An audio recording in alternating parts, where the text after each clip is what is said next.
నమస్తే, welcome to our channel. నేను సిరి. కొన్ని ఇష్యూస్ని ఇంటర్వ్యూస్లలో మాట్లాడుతుంటే అటు పక్కన ఉన్న వాళ్ళకి ఎందుకో మరి అంత కోపం వస్తుంది తెలియదు. ఎందుకంటే గతంలో చేసిన ఒక వీడియోని చూపిస్తూ చాలా దిగజారిపోయిన మాటలు అయితే చాలా వరకు మాట్లాడుతున్నారు. సో అసలు ఇంతకు ఏం జరిగిందనేది మనకు వివరించడానికి మనతో పాటు ఉన్నారు ప్రముఖ రాజకీయ విశ్లేషకులు చింతా రాజశేఖర్ గారు. నమస్కారం సార్. నమస్తే సార్. గతంలో మనం ఒక వీడియో చేసాం, ఒక 15-20 డేస్ బ్యాక్ అనుకుంటా. ఆ వీడియో చేసిన తర్వాత ఏమైందంటే ఒక జనసేన కార్యకర్త మిమ్మల్ని చాలా రకాలుగా తక్కువ చేసి మాట్లాడుతున్నారు. అంటే ఇక నేను అది చెప్పలేను, అంత ఘోరంగా మాట్లాడుతున్నాడు. ఏంటి సార్, మీరు మాట్లాడింది తప్పు అంటారా లేకపోతే ఏంటంటారు? అంటే ఒకటి, మనం ఒక ఇష్యూ రేజ్ చేసినప్పుడు ఆ ఇష్యూని రేజ్ చేసే స్వేచ్ఛ మనకెంత ఉందో వాళ్ళ యాంగిల్ చెప్పుకునే స్వేచ్ఛ వాళ్ళకుంటుంది. ఏ విషయమైనా సరే ప్రజాస్వామ్యం అంటేనే అది. నీ అభిప్రాయం నువ్వు చెప్పు, అవతల వాళ్ళ అభిప్రాయం వాళ్ళు చెప్తారు. కాకపోతే దాంట్లో భాష అనేది కొద్దిగా బ్యాలెన్స్డ్గా ఉండాలి. సో ఈ జనసేనకులకి భాష కంట్రోల్లో ఉండదు. సో నేను ఆ వీడియో చూశాను. అతను చెప్పిన అంశాలు ఏంటి అనేది నేను ఇప్పుడు చెప్తాను. మనం ఏమైనా ఉంటే ఒక ఛానల్లో జనసేన క్రియాశీలక సభ్యత్వం అనేది స్కామ్ అని, 100 కోట్ల స్కామ్ అని, పవన్ కళ్యాణ్ తన సొంత కార్యకర్తలను మోసం చేశాడని, మోసం అంటే చీటింగ్ అని, చీటింగ్ చేసేవాళ్ళు చీటర్ అని అంటారని చెప్పేసి నేను ఆ వీడియోలో చెప్పడం జరిగింది. సో అతను దానికి సమాధానంగా ఇప్పుడు జనసేన పార్టీ తీసుకొచ్చిన కొత్త సభ్యత్వం గురించి మాట్లాడుతున్నాడు. నేను మాట్లాడింది కొత్త సభ్యత్వం గురించి కానే కాదు. నేను మాట్లాడింది గతంలో ఉన్న సభ్యత్వం, అంటే 2020 నుంచి 2025 వరకు జరిగిన క్రియాశీలక సభ్యత్వం గురించి నేను మాట్లాడాను. అతను మాట్లాడేది ఏంటి? ఈ సాధక్, ప్రదాత, ఉద్యమి గురించి మాట్లాడుతున్నాడు. ఈ క్రియాశీలక సభ్యత్వాలు కాదు, ఇది కొత్త ఫార్మాట్. ఈ కొత్త ఫార్మాట్ ఎందుకు వచ్చింది అనే దానికి నేను పాత ఫార్మాట్లో ఏం జరిగింది చెప్పాను, కానీ కొత్త ఫార్మాట్ గురించి నేను ఏం మాట్లాడలేదు. ఇక్కడ 2 అంశాలు. అతను ఏమంటాడంటే పవన్ కళ్యాణ్ అవినీతి చేసేలాగా కనబడుతున్నాడా అన్నాడు. పవన్ కళ్యాణ్ ముమ్మాటికి స్కామ్స్టర్. ఎందుకంటే పవన్ కళ్యాణ్ ఏం చేశాడంటే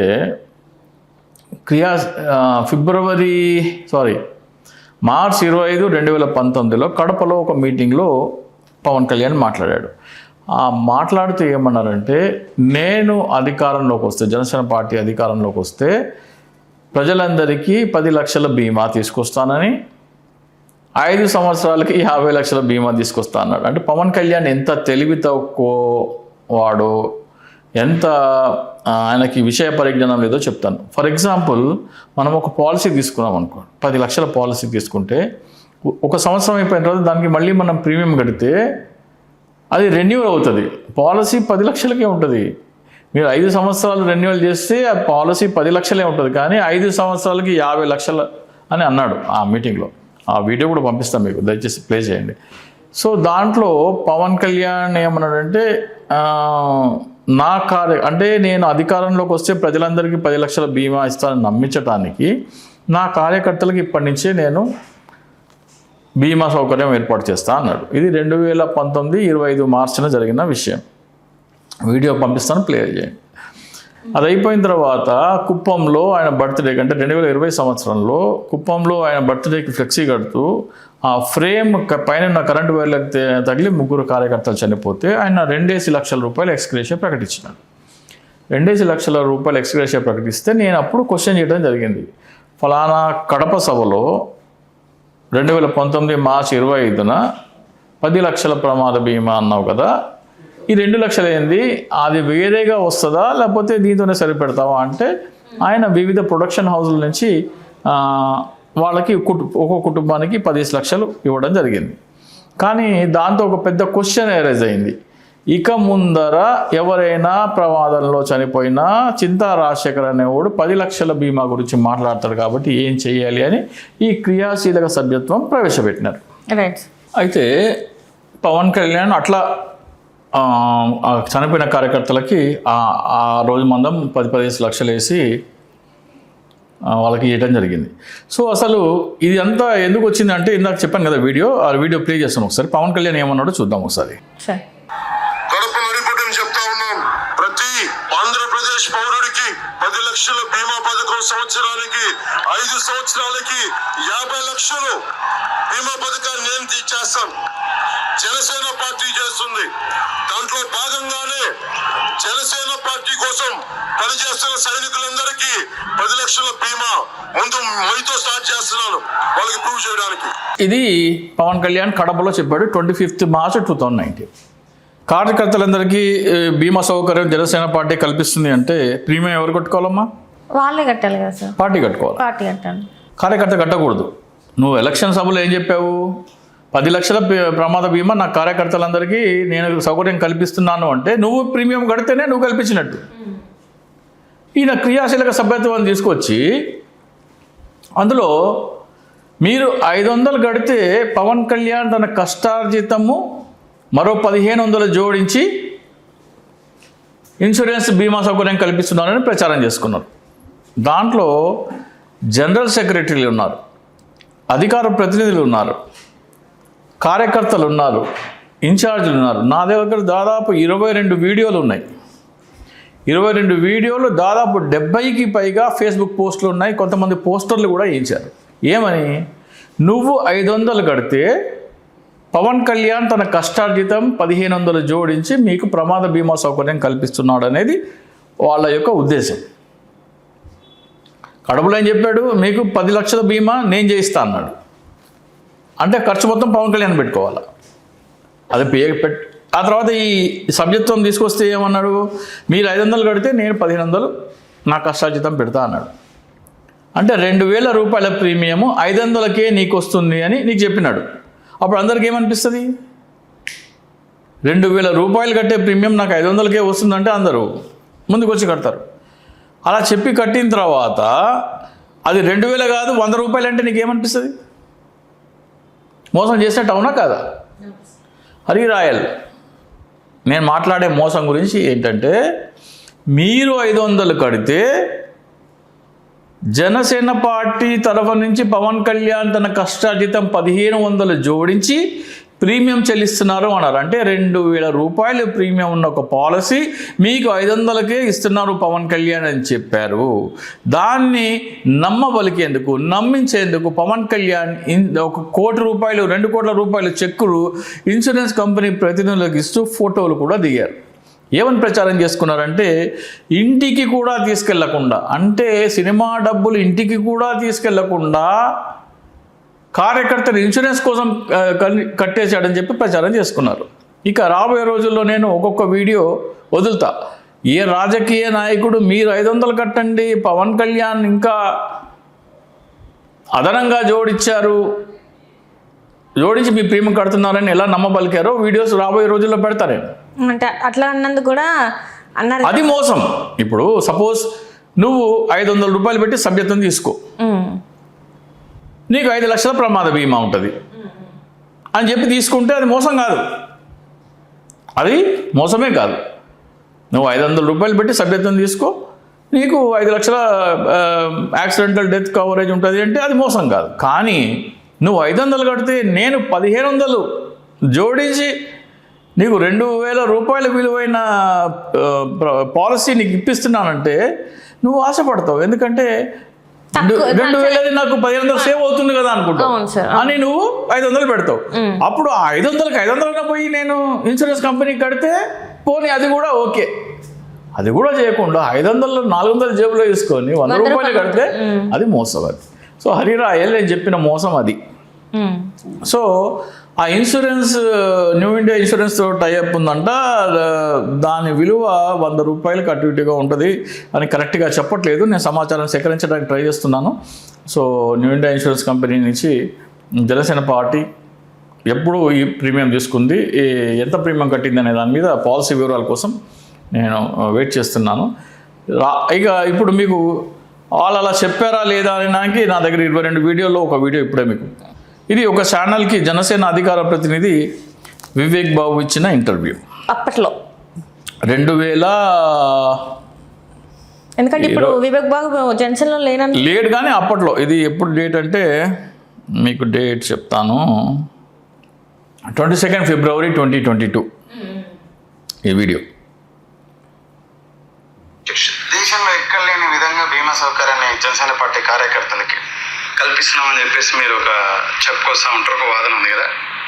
అయితే అయితే ఇంతవరకు ఏ పార్టీ కూడా వసూలు చేయనట్లుగా 500 రుసుముని పార్టీకి సంబంధించిన సభ్యత్వం కోసం తీసుకుంటా ఉన్నారు, కలెక్ట్ చేస్తారు అనేది ఉంది.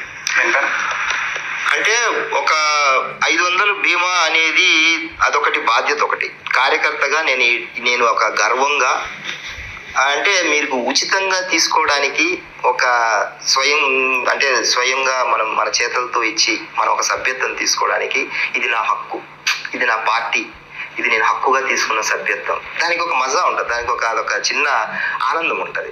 ఆ ఆనందాన్ని పొందడానికి కోసమే ఆ నామినల్ ఫీజు. కానీ దాని తర్వాత పార్టీ కూడా దానికి ఎంతో డబ్బు పెడుతుంది. సో అవి చాలా మందికి తెలియదు. సో 500 ఏమంటున్నారు విన్నారా?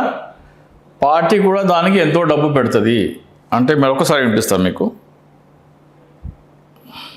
తో ఇచ్చి మనం ఒక సభ్యత్వం తీసుకోవడానికి ఇది నా హక్కు, ఇది నా పార్టీ, ఇది నేను హక్కుగా తీసుకున్న సభ్యత్వం. దానికి ఒక మజా ఉంటుంది, దానికి అదొక చిన్న ఆనందం ఉంటుంది.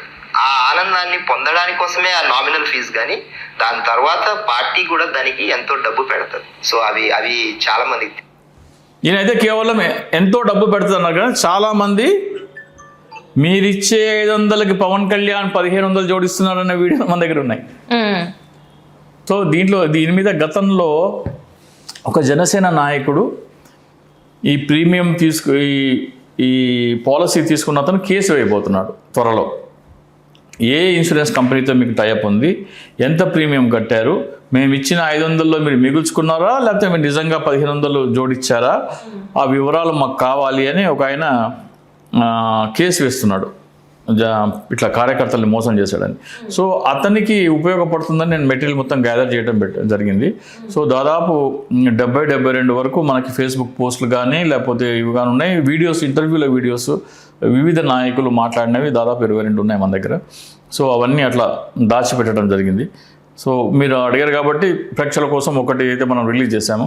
సో హరి రాయల్ నేను చెప్పేది ఏంటంటే అది మోసం. నువ్వు 500 కడితే నేను 1500 జోడించి నీకు 2000 రూపాయల విలువైన పాలసీని 500కి ఇప్పిస్తున్నానని మభ్యపెట్టడం మోసము.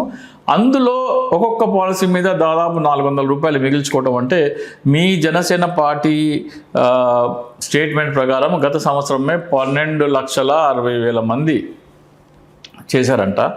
గత ఒక్క సంవత్సరమే 50 కోట్లు మిగిలినాయి హరి రాయల్. అలాగే గత 6 సంవత్సరాలు 2020 నుంచి చేశారు కాబట్టి గత 5-6 సంవత్సరాలుగా తీసుకుంటే దాదాపు 100 కోట్ల పైననే మీరు కార్యకర్తల నుంచి ఈ విధంగా మభ్యపెట్టి 500 రూపాయల పాలసీ మీరు కట్టండి, పవన్ కళ్యాణ్ తన కష్టార్జితం జోడి చేస్తున్నారని చెప్పేసి డబ్బులు వసూలు చేశారు. అది మోసం చేసిన వాడిని చీటింగ్ అంటారు, చీటర్ అంటారు. కాబట్టి నేను నా దీనికి కట్టుబడి ఉన్నాను. సార్ మీరు ఇంత బాగా చెప్తున్నారు, బాగానే ఉంది. ఇంతవరకు మనం చూసుకున్నట్టయితే జన సైనికులు ఎవరైతే ఉన్నారో వాళ్ళు కడుతున్నారు, డబ్బులు కట్టేది వాళ్ళు, ఆయన ఇస్తా అని చెప్పింది వాళ్ళకి, జన సైనికులకి. మరి ఇక్కడ మీకు వచ్చిన ప్రాబ్లం ఏంది సార్? అంటే జస్ట్ అడుగుతున్నాను, నార్మల్గా జస్ట్ ఆస్కింగ్ అంతే. మళ్ళీ ఏంటంటే ఒక కుతూహలం అనమాట, ఎందుకు వాళ్ళకి లేని బాధ మీకెందుకు ఇంతగానం అని చెప్పి. అంటే కొన్ని చట్టాలు ఉంటాయమ్మా, ఆ చట్టాలనే మనం ఉల్లంఘించకూడదు. సేమ్ ఇట్లా నువ్వు అడిగినట్టే రామోజీరావు గారు కూడా అడిగినారు.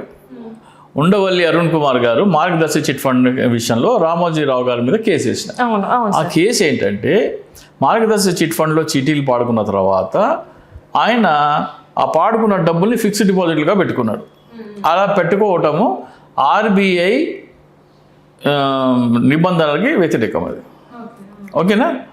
సో రామోజీరావు కూడా ఇట్లనే మాట్లాడినాడు. ఆయన నా దగ్గర ఎఫ్డీ పెట్టినాడు, ఎఫ్డీ పెట్టిన ఆయన ఏం మాట్లాడతలేడు. ఉండవల్లి అరుణ్ కుమార్కి ఏంటి ప్రాబ్లము అంటే ఇది కేసు అయింది. కేసు అయిన తర్వాత అది హైకోర్టు లేకపోతే సుప్రీంకోర్టు దగ్గర పోయింది. సుప్రీంకోర్టు పోతే కోర్టు ఏమన్నదంటే ఆ చందాదారుడు నువ్వు కలిసి చేసుకోవడం కోసం కాదు ఆర్బీఐ చట్టాలు రూపొందించింది. ఆర్బీఐ చట్టం రూపొందించింది ప్రజలందరికీ. దానికి రామోజీరావు కట్టుబడి ఉండాలా, ఆ చందాదారుడు కట్టుబడి ఉండాలా. మేమిద్దరము పరస్పరము అంగీకారంతో చట్టాన్ని వ్యతిరేకిస్తాం, ఉల్లంఘిస్తామంటే కుదరదు. బొక్కలో వేయండి రామోజీరావు అంటేనే ఆయన బెడ్ మీద ఇదైపోయి చివరి రోజుల్లో ఇబ్బంది పడాల్సి వచ్చింది. సో భయంతో ఏదైనా కానీ అంటే రామోజీరావుకి కూడా ఆ నిబంధన అంటే మా ఇష్టము, ఆయనకు లేని బాధ నీకెందుకు అంటే చెల్లదు. ఇట్లాగే జన సైనికులు కట్టినారు కాబట్టి చింతా రాజశేఖర్ ఎవడు అడగడానికంటే చెల్లదు. మోసమే, ప్రజాధనమే. అది కాకుండా కూడా జనసేన పార్టీ నుంచి బయటకు వచ్చేసిన నేతల్లో కొంతమంది దీని మీద కేసు వేయడానికి సన్నాహాలు చేస్తున్నారు. ఓకే. వాళ్ళ కోసం నేను సమాచారం సేకరించి ఇవ్వడం జరుగుతుంది. కానీ సో అది కేసు వేస్తున్నారు. వాళ్ళు కేసు వేస్తే కోర్టులో చెప్పుకుంటారు వాళ్ళు సమాధానం. అప్పుడు ఈ హరిరాయలు వెళ్ళి కోర్టులో, ఆయన చార్టెడ్ అకౌంటెంట్ హరిరాయలు, అట్లా మాట్లాడకూడదు. ఆయన ఒక హరిరాయలు ఈ మాట అడుగుతున్నాడు, చింతా రాజశేఖర్కి ఏంటి బాధ కార్యకర్తలు కట్టుకుంటే అని. ఒక చార్టెడ్ అకౌంటెంట్ మాట్లాడకూడదు. ఆర్థికంగా కొన్ని గైడ్లైన్స్ రూపొందిస్తే, చట్టాలను రూపొందిస్తే దాన్ని ఫాలో కావాలి. ఇక్కడ ఇంకో క్వశ్చన్ ఏంటంటే పవన్ కళ్యాణ్ అసలు ఇన్సూరెన్స్ కంపెనీతో టైఅప్ పెట్టుకున్నాడా లేదా అనేది కూడా పెద్ద క్వశ్చన్ మార్క్. మొదటి 2-3 సంవత్సరాలు టైఅప్ పెట్టుకొని ఆ తర్వాత ఎటువంటి టైఅప్ లేకుండా తనే డబ్బులు కలెక్ట్ చేసి చనిపోయిన వాళ్ళకి డబ్బులు ఇస్తున్నారా లేదా అనేది కూడా ఒక ఆర్గ్యుమెంట్ నడుస్తుంది. నిజమా కదా మనకు తెలియదు. కానీ అలా కనుక పవన్ కళ్యాణ్ చేస్తే ఇమీడియట్గా అరెస్ట్ అయిపోతాడు. అది ఘోరమైన ఆర్థిక నేరం. మీరు ఇన్సూరెన్స్ వ్యాపారం చేయడానికి IRDA నుంచి లైసెన్స్ తీసుకోవాలి. ఇన్సూరెన్స్ రెగ్యులేటరీ డెవలప్మెంట్ అథారిటీ అని ఉంటుంది. వాళ్ళ అనుమతి తీసుకుని మాత్రమే మీరు ఇన్సూరెన్స్ వ్యాపారం చేయాలి. ఇప్పుడు మీరు 500 రూపాయలు కడితే మీరు యాక్సిడెంట్లో చనిపోతే నేను 5 లక్షలు ఇస్తానని పవన్ కళ్యాణ్ ఎటువంటి ఇన్సూరెన్స్ కంపెనీతో టైఅప్ లేకుండా కనుక ఈ సభ్యత్వ కార్యక్రమం చేసినట్టయితే పవన్ కళ్యాణ్ చాలా చాలా తీవ్రమైన జైలుకి వెళ్ళక తప్పదు. చాలా ఘోరమైన తప్పిదం అది. ఇంకో విషయం ఏంటంటే ఇక్కడ పవన్ కళ్యాణ్ 500 తీసుకున్నాడు, ఇన్సూరెన్స్ కంపెనీకి కొంత కట్టాడు, మిగతా జేబులు వేసుకున్నాడు. అది ఒక పాపం. అయితే కార్యకర్త చనిపోతే కార్యకర్త కుటుంబానికి ఇన్సూరెన్స్ కంపెనీ డబ్బులు ఇస్తుంది. ఫోటోలు దిగారు వీళ్ళు. ఇన్సూరెన్స్ కంపెనీ డబ్బులు ఇస్తే ఈయన కాళ్ళకి దండం పెడతారు ఆ పిల్లలు. ఏమని చెప్పాలి పవన్ కళ్యాణ్, మీ కుటుంబ సభ్యుడు మా దగ్గర ఒక సభ్యత్వం తీసుకున్నాడు, దాంట్లో 5 లక్షల మీకు ప్రమాద బీమా ఉంది, మీ కుటుంబ సభ్యుడు చనిపోయాడు కాబట్టి అతనికి ఇన్సూరెన్స్ కంపెనీ వాళ్ళు డబ్బులు ఇస్తున్నారు అని చెప్పాలా. అలా చెప్తే పవన్ కళ్యాణ్ ఏమీ లేదు, మా కుటుంబ సభ్యుడు కట్టాడు, మాకు రావాల్సిన డబ్బులు మాకు వస్తున్నాయని పవన్ కళ్యాణ్కి సంబంధం లేదు. కానీ పవన్ కళ్యాణ్ ఏదో చేసేసినాడు, వాళ్ళని ఉద్ధరించినాడు అని చెప్పుకోవడం కోసము వాళ్ళతో కార్యకర్త చనిపోగానే ఇస్తారంటే ఎమ్మటే ఇవ్వరు. ఒక 20-30 మంది జమ కావాలి. అంటే ఫస్ట్ ఎప్పుడు 6 నెలల క్రితం చనిపోయినోడికి ఆ కుటుంబానికి అవసరాలు వాళ్ళ బాధలు ఏమీ సంబంధం లేదు.